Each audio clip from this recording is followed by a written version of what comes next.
Dobroveče. Uđite slobodno, dobro što ste stigli na vreme. Izvolite. Dobroveče.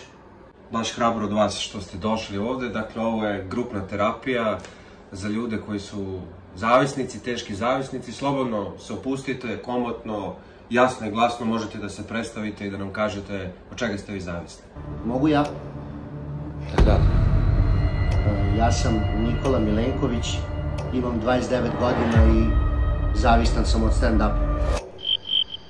Lepo je to zaista što ste podelili sa nama. Evo, ovde smo svi zbog istog problema. Kažite mi, od kada je to počelo? Kada ste primetili da ste zavisni od stand-up komedije? I kada ćete opet doći u iskušenje da budete na nastupu jednom ovakvog sadržaja? Ja ne mogu više da čekam. To su stalni napadi.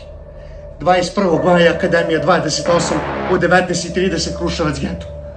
Ali to nije sve. I Dom vojske u Pančevu 22. Isto u 19:30. Ne mogu više da čekam. Ne mogu. Hvala vam što ste podelili ovo sa nama. Ovo znači našoj zajednici stvarno, ali još važnije da znamo i da nam kažete gde vi nabavljate te karte za takve nastupe, jer znate, to može da utiče i na mladež, i na mlađe, i na starije. Molim vas, podelite to sa nama. Ako vam to kaže, mene će da ubije. Ubiće me sigurno. Ja ne smem to da kažem. Ali slobodno nam recite, ovde sve što uđe, to nigde ne izađe, sve ostaje ovde. Imate potpunu slobodu da nam kažete. Ovo će nam značiti.